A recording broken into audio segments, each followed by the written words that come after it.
quality processing. We've already discussed why it's important. Tell me why.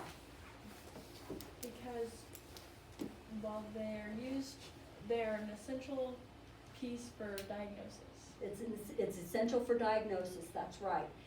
It's a real shame to put a patient through a second FMX because you failed to process the films right the first time. I mean, think about that. You're having to have it taken over for no reason. Mm-hmm. Not on the patient's part anyway.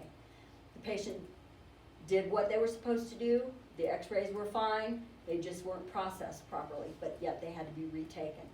That's an extra dose of radiation to the patient, and that's not a good thing. That's not a LARA, okay? That's not within a LARA. So we need to make sure that every step that we're doing is correct. If we have correct technique from greeting the patient to processing and mounting the last radiograph, we're gonna have diagnostic radiographs to work with, okay? So it's very, very important.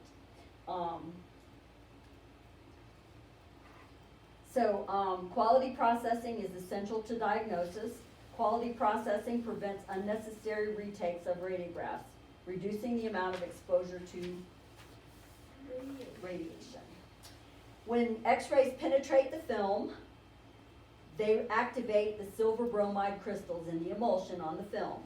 This is a chemical reaction that causes the silver atoms to form a latent image. Latent means you cannot see it. There's an image there, but you cannot see it yet, where the emulsion was exposed to the x-ray.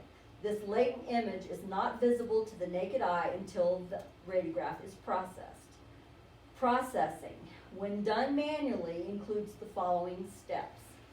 The film is immersed in the developing solution that will react with the activated silver bromide.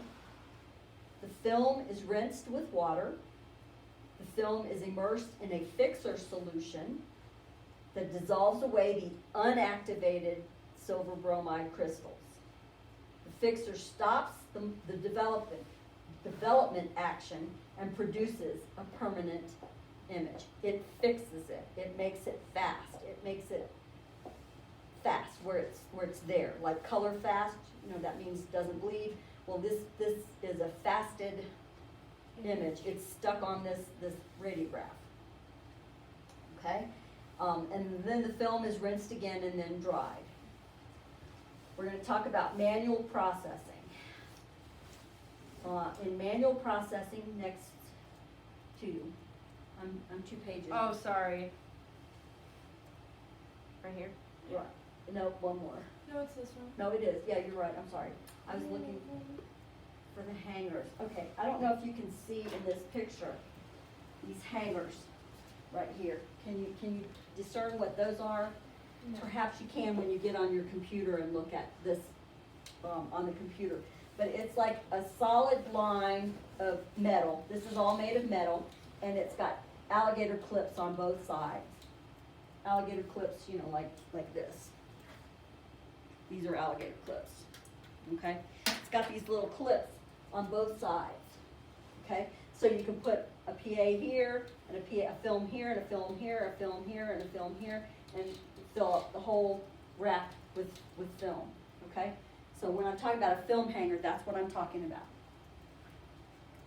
Okay, in the manual processing, you've got your developing tank, you've got a water tank, and you've got a fixer tank, okay? This solution and this solution cannot mix, okay? You'll put the film in the developing solution first because you want it to develop. You want it to produce that latent image. Then you're going to rinse it off, and then you're going to put it in the fixer. The fixer removes all the unactivated bromide crystals and leaves only the crystals that have been activated, which is the image.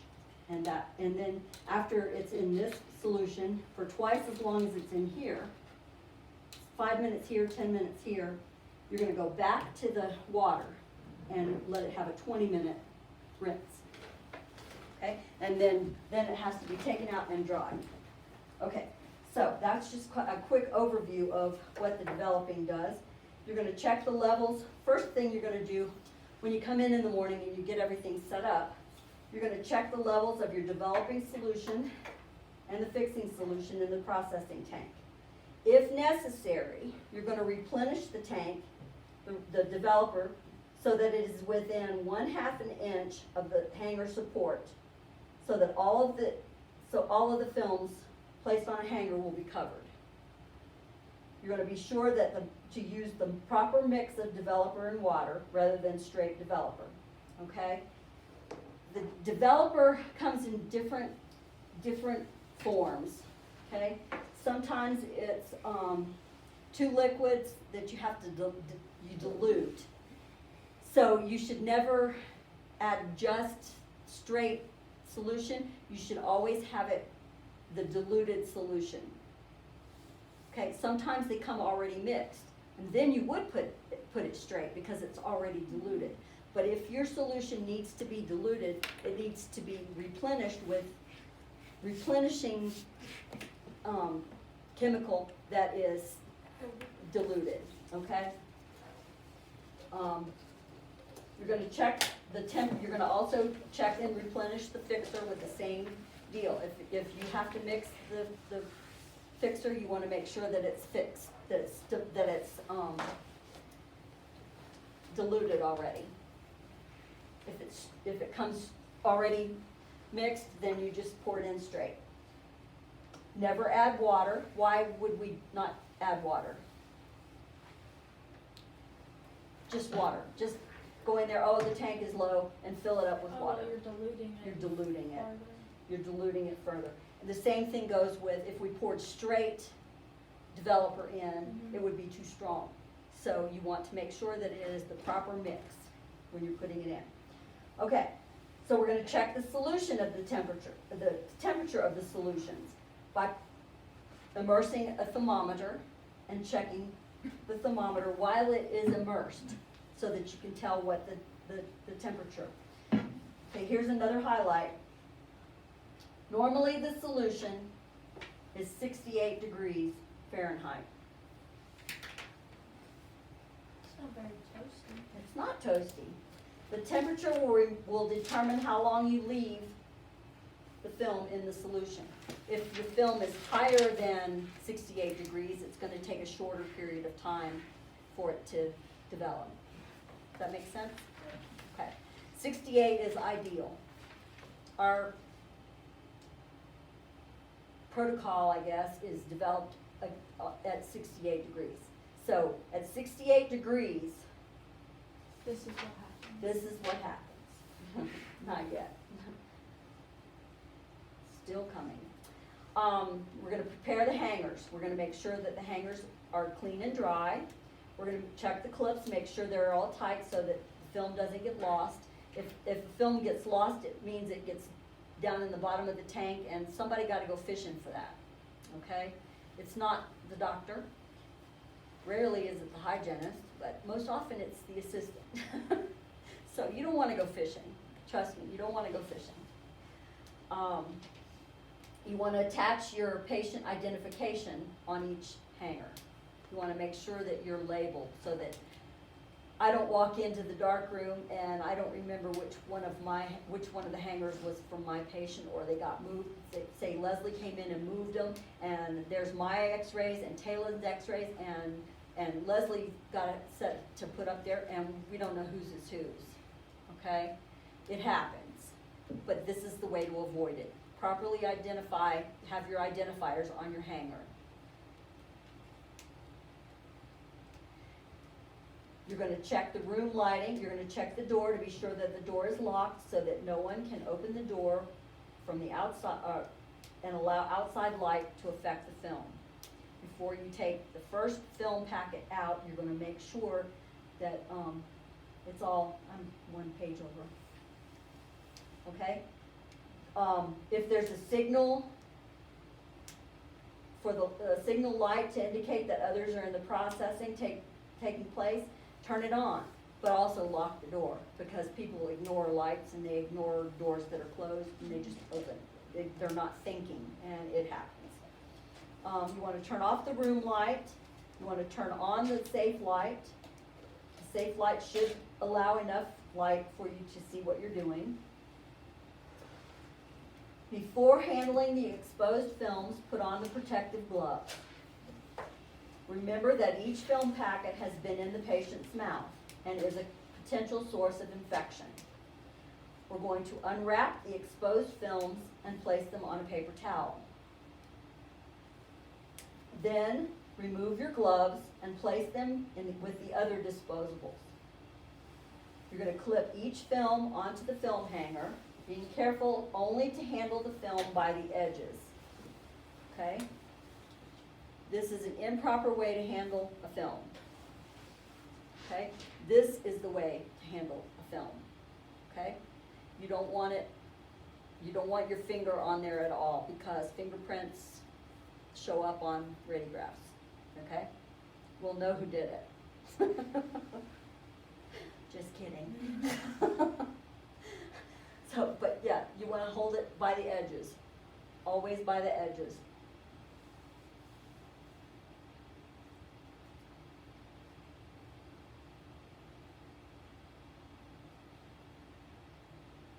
You're going to load the film from the bottom up, alternating from one side to the other. That keeps the films low on the hanger and ensures complete immersion. You're going to deposit the lead foil in the recycling container. You're going to take the film wrapper and the paper and your gloves, and you're going to put them in the waste. Okay? Just regular trash. This is lead. It doesn't go into the landfill. It goes to recycling. Yeah. Okay? Pretty bad. Okay. Well, for years they were thrown in the landfill, but, you know, we got smart. We got smarter. We realized our mistake. Okay, next we're going to talk about developing, fixing, rinsing, and drying. You're going to lower the film hanger gently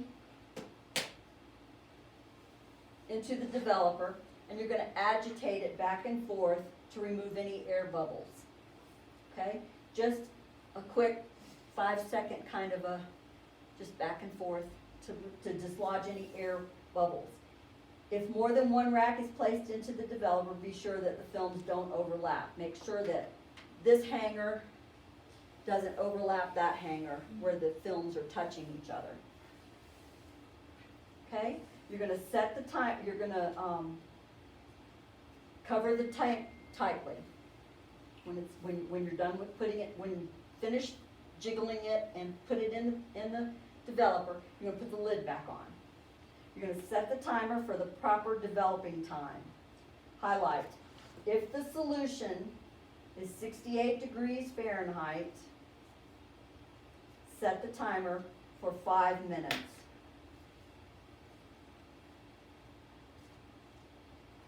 Developer solution? In the developer solution.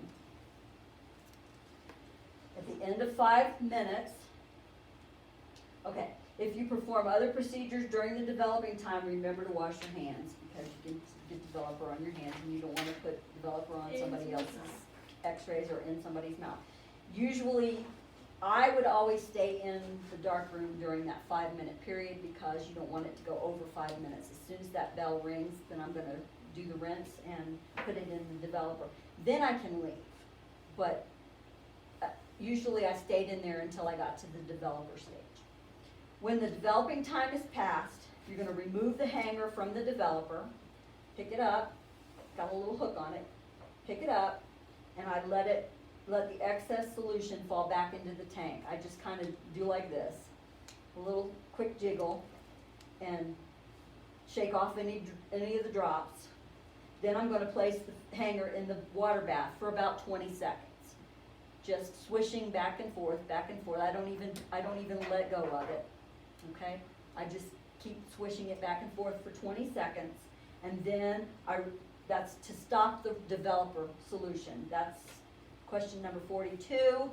Talon, to remove the developer and stop the developing. Okay? So after the 20 seconds, I'm gonna go into the fixer tank next. And I'm going to gently, again, agitate for about 5 seconds just to dislodge any bubbles that might be on it.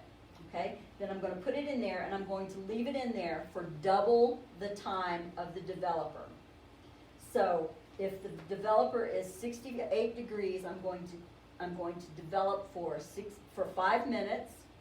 I'm going to rinse for 20 seconds, and I'm going to fix for 10 minutes, right? Because it's double the time of the developer. Got it?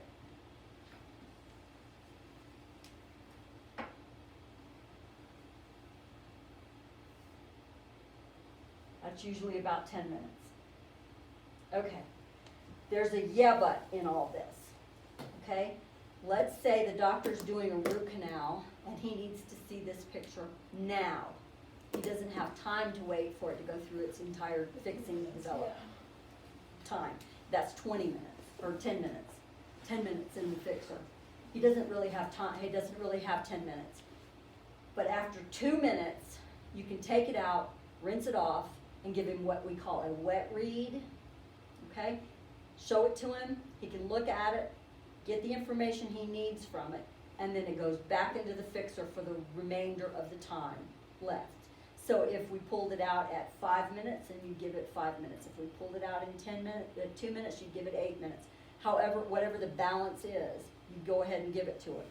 Okay? That's the only stage when you can look at the x-ray, you can look at the image, not the x-ray. X-rays are invisible. When you look at the image before it's completely processed. Okay, that's the only exception to that rule, and that is a question. Okay, so you can interrupt the fixing after 2 minutes in the fixer, but it has to go back into the fixer for the remainder of the time. After the fixing time is up, you want to give a final finish of 20 minutes. So you're going to double the fixer time in the water bath.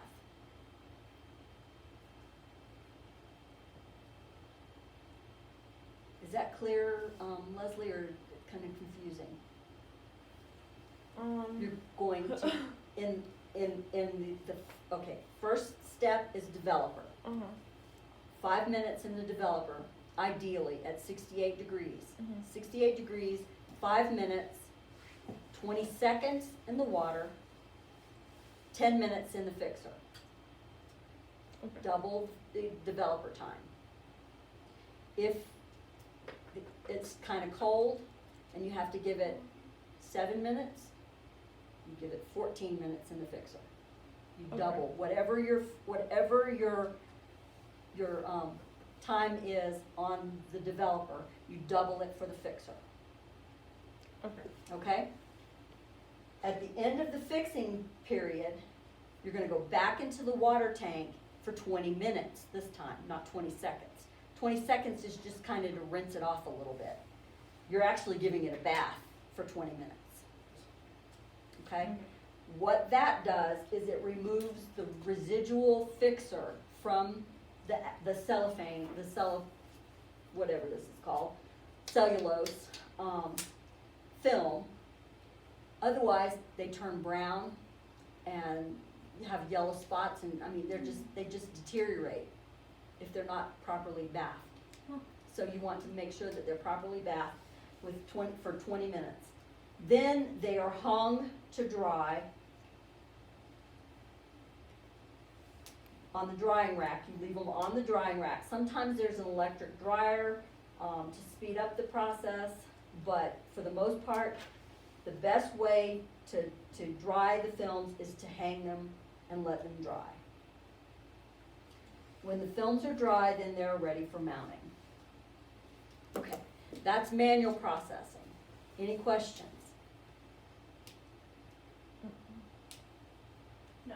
Rest of the processing is easy because it's automatic. You don't have to worry about it. You don't have to do it. You have to clean the machine though, which sucks. But anyway. Okay, so now we're going to talk about automatic film processing. Okay. So, if the question said something about the best way to dry, the films from manual processing, is to put them on a paper towel, would that be true or false? The best way is what? Hang them to dry, perfect. Air dry. Hang them to dry. All right, so in the morning, when we get to work, we have an automatic processor, and it's called a Perry Pro, this particular machine that I'm gonna talk about. I know it well. I have worked in several offices with this machine, and it's a pain in the butt to clean, but you gotta do it. So, first thing you're gonna do when you come in the morning is you're gonna power up the machine. Okay? You're gonna set out a cup containing the exposed film and some paper toweling. You're gonna secure the darkroom. How are we securing the darkroom? What are we gonna do to secure the darkroom? Turn off the lights, lock the door. Turn off the lights and lock the doors, that's right. Turn on the safe light, and turn off the room light. When the machine ready light is on, it indicates that the machine is warmed up and you can turn on the process switch. What we usually did was when we came in the morning, we turned the machine on, let it be warmed up all day, and then we turned it on when we ran it, and then we turned it off when we took our x-rays out. So, but it has a machine ready light on, and it indicates when the machine is warmed up and it's ready to roll. So you're gonna put on clean protective gloves or over gloves. You're gonna unwrap the exposed films and place them on a paper towel.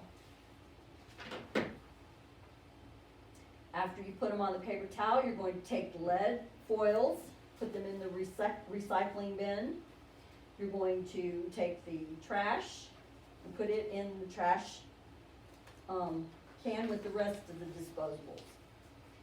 We're going to handle the film by the edges, okay? Can you see, It's on the next page. is it the next page? Yeah. Yeah, okay. You can see up here, this deal has like little slots in it. Can you see that? Yes. Can you see that that's slots? You're gonna place the film in the slot. One film in each slot, and this will hold 8 films. So we're gonna have some left over, right? Don't worry, we'll get to that. So, we've got all day, right? Okay, so you put one in, so put 8 films in the slot, then this button right here, you pull this lever back, and what it's gonna cause is the bottom to drop out of this little box, and the films are gonna fall down onto some rollers, a conveyor kind of belt, and it's gonna take it up and over and through the developer, through the fixer, and then through the water bath. Okay? And it's gonna automatically do all of those steps for you. Then it has a dryer at the end, and it's going to dry the films, and then, can't really tell from those pictures, it has a little chute that they come out of, at any rate. So, then with the anterior films, because those slots are too big for this kind of film, there's a special cradle that fits, and it has little places that you can clip the anterior films and pedo. There's 2 different ones, one for each size. Pedo is a size 0, this is a size 1, so pedo is smaller than this, okay? So you need a special carrier for that, and you need a special carrier for your 1s, okay? So you put all your 1s in. Once you get all of your posterior horizontal deals in, might take 2 cookings, as I call it, two batches, yeah, to get it through, because you have 8 posteriors and you have 4 bite wings, so you're gonna have a second cooking. Okay, second batch. So then when you get to the anterior ones, you load them up onto the special cradle, and then you take that slotted piece at the top take that slotted piece off, and the cradle fits down there. You pull the lever back, and the cradle drops, and the whole cradle goes through that conveyor belt system that I was just explaining to you. Okay. So, size 1 films are loaded and dropped into the solution the same way. It's showing the cradle and all that. Then, when you've finished, you wash your hands to prevent the spread of infection. And when the processing is completed and the films have appeared, you want to handle them only by the edges, even whether they're processed or not. You always handle them by the edges. Never, ever, even after they're fixed and been dry for years, you don't handle them by the face. You handle them by the edges. Always by the edges. You're going to power down the machine when it's not in use. Questions about that particular automatic processor? Nope. There's another kind of automatic processor that will take up to cephalometric films. Cephalometric is the one that they take in the orthodontic office. It's like a lateral head view, Yeah. it's a lateral skull view.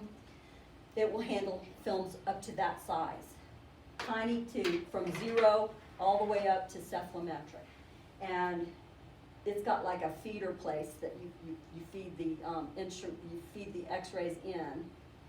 It's a conveyor belt system, again, rollers and like a conveyor belt. And the rollers take the film and then process it and dump it out the top. Those rollers have to be, it all has to be broken down and cleaned. The video, yeah, and we're gonna go through that, okay. All right, quality assurance in the darkroom is essential. See how that's all highlighted? I wonder why. Is this question 37? Yes, it is, 87. No way. Yeah, 87. It is. I was just taking this. Well, you got one of the numbers right. Okay, so we're going to talk about quality assurance and keeping your darkroom, quality assurance in the darkroom. It's essential for obtaining usable x-rays. A test of the processing solution should be performed daily. Daily. How often? Daily. Daily, to make sure the chemicals are in good condition. You're going to begin the testing procedure when the solutions are discarded in compliance with your community EPA regulations, and the tanks are refilled with fresh chemicals. This is usually done a couple times a month, or more often if there's high volume of processing. So the answer would be 2 times per month, usually, okay? Your quality assurance testing and tanks are refilled and cleaned every 2 weeks. After replacing the solutions, you're going to expose 15 films for use in testing. The films should be as identical as possible. One method is to radiograph a step wedge, okay? That's the word that's going to be used in your test is a step wedge. STEPWEDGE, step wedge, which produces a grayscale. You're going to expose the same grayscale under the same conditions 15 times. So you're going to take 15 films, your step wedge, you're going to go in your operatory, you're going to lay them down on the chair or the bracket tray or wherever you can access it, and you're going to take 15 identical radiographs of that step wedge. 15 times. Okay? We clear? 15 times. How many times? 15. Okay? Then we're going to develop one of the films right now. Right away. One. Since the chemicals are fresh, the results should be optimum. The first radiograph is then used as your standard.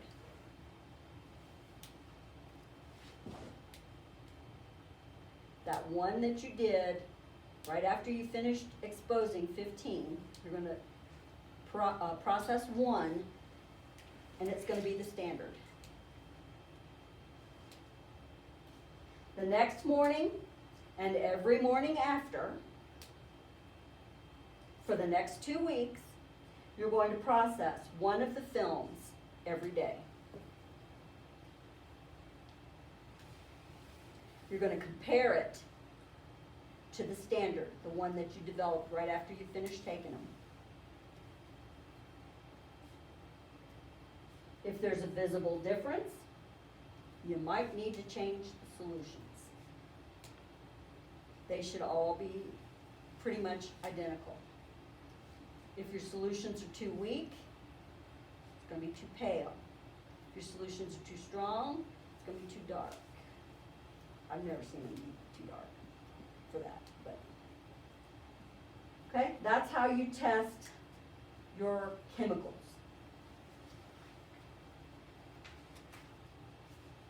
There's another test we need to do in the dark room. Okay, the second test, we want to make sure there's no light leak.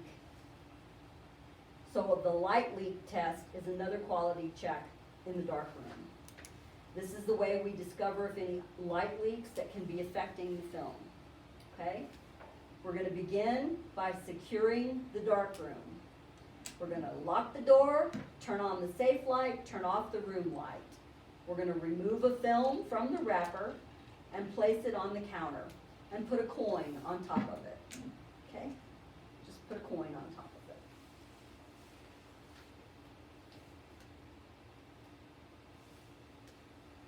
After 5 minutes, we're going to remove the coin and process the film.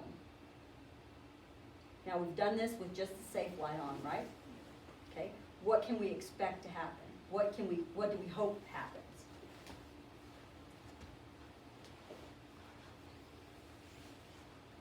Which of these pictures do we want to achieve? Which one of these do we want for this test? Just like that one? We The want this first one, yeah, We want because- this one. That means no light has exposed this, because remember, light makes the film, when it's processed, it makes it dark, okay? Mhm. So if light has been if this has been exposed to light, it's gonna be all black. It's not, okay? This would mean we have a problem with our safe light. Yeah, because there's the coin outline and you shouldn't be Coin. able to see. You should not be able to see, you should have a clear piece of film. I mean, it's see-through, it's clear, it's totally clear, okay? So, this is what we're looking for, this is what we don't want to see. But if we do see this, we have something to do. That means there's a problem with our safe light. Because at this point, all the light that we've had in that dark room is with a safe light. To this point. If there's no light leak, there will be no coin image on either of the films. Okay? If the image of the coin appears on the film that was exposed with the safe light on, check your safe light. Maybe a crack in the cover, the lantern cover of it. It may not be far enough from the counter. There's lots of reasons for it to do that. The bulb might be the wrong wattage. So, highlight this part. Your safe light should be 4 feet above the processing counter. The filter should be GBX2. And the bulb should be rated for 15 watts. If the safe light is deemed to be leaking, check it for filters, cracks. Check the filter for cracks, replace it if it's cracked. Is that 35 or 45 watts? 15. Oh. Thanks for asking. Could have been a big problem, huh? Yeah, it's like the crack in the wall is right there too, so some things are distorted, so I was Mhm. wondering if that was. Mhm. Yeah. 4 feet above the processing counter. The filter should be GBX2 and the bulb should be rated at 15 watts. If the image of the coin appears on the film exposed in total darkness, there's a light leak in your room. That's one part. Yeah, a little bit, but it's not significant. What you have to do to check for light leaks, in that case, is you turn off the lights, complete darkness in the dark room, and you allow your eyes to, you wait a few minutes, let your eyes adjust to the darkness, and look for light. Oftentimes, it happens around the door, crack, the seal around the door, or windows, if there's a window in the room that they've blacked out. Sometimes, usually it's in the closet, actually. They're usually no bigger than a closet. Yeah. The dark rooms are just real tiny, and they're all walls, no windows. But, I mean, you might go to an older practice that's in an old house and they take the bathroom and make it into a dark room and has a window, and, then light leaks can happen. They usually cover it with a couple layers of dark paper and tape and all kinds of good stuff to make it light safe. Okay. So, it's usually coming in a door, window, or other source. Or if you know somebody opened the door on you, so that kind of thing. Okay, so maintaining the dark room. Do you have any questions about the two tests? And they're very distinctly different tests. One is for chemicals and one is for light leaks. Don't get them confused. Okay. Maintaining the dark room. We're going to change the chemicals in the processor. Should be done every 2 weeks or even more often if the volume is high. We're going to begin by disposing of the used solution, developing solution, and fixer solution.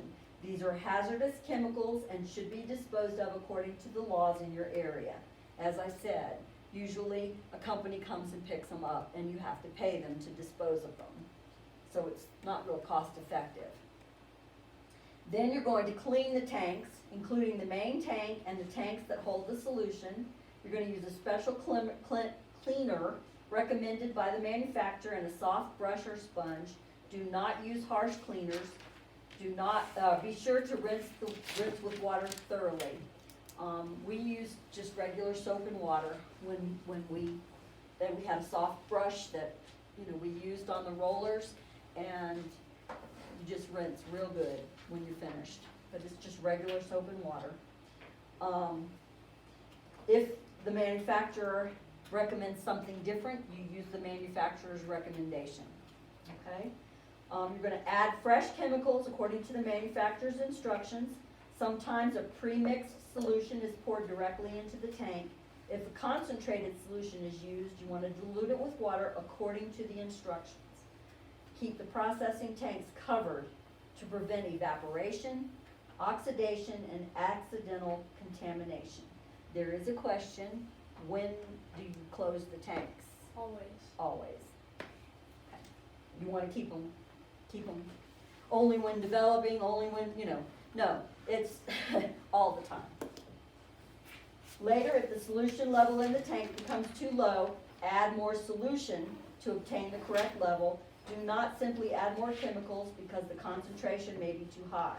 Do not simply add more water because that may weaken the solution and result in underdeveloped radiographs.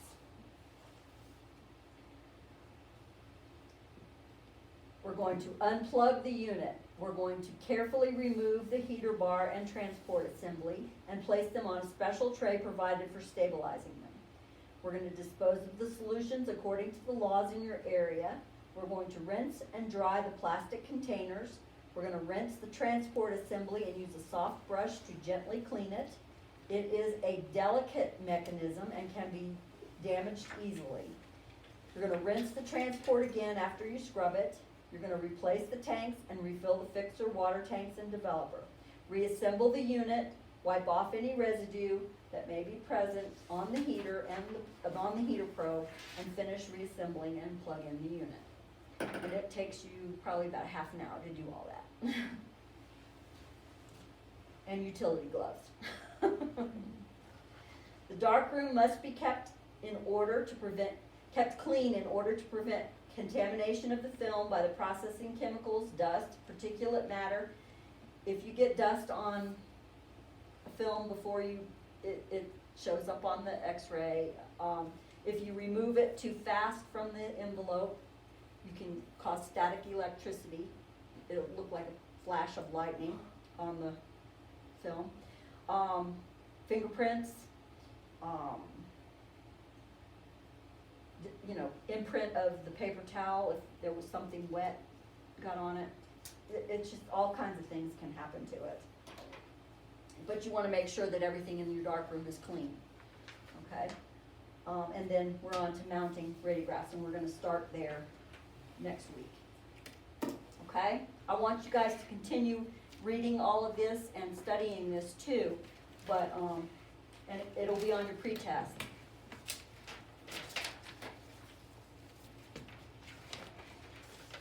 And then diagnosing errors, and yeah, we'll just cover that next week before we get started. Let's get cleaned up in here and get out of here. So, how do I need to remind you? Yeah, we yourself? only have like 5 more pages left, so do Yeah, that all next week. we're almost done. Yeah. So that's good. But they're posted anyway, so. What's next week's date? 13? Yes. Yeah, I think so. I know, I was like, I know Thursday's the 11th. And I know Friday's the 14th. What? Friday? That's Sunday. Sunday. I meant Sunday. God. I didn't even know talk. what Sunday was. Okay. Times. I have a phone number. Use it. Aye.